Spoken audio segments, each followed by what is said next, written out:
ভাবে আল্লাহ তাআলা নাযিল করেছে, অবতীর্ণ করেছে।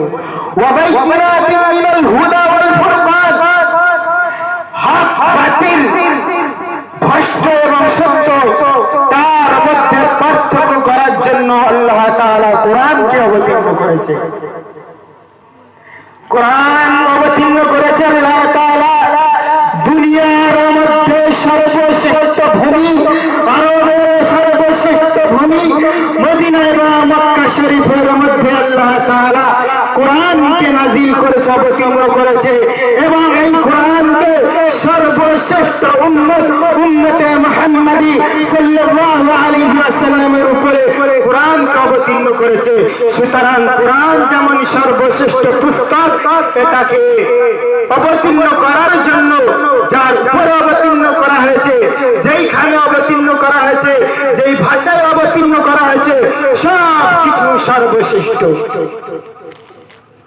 কোরআন অবতীর্ণ কেমন ভাবে হলো,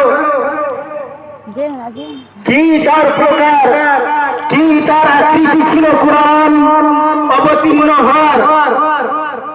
নবী করিম সাল্লাল্লাহু আলাইহি ওয়াসাল্লাম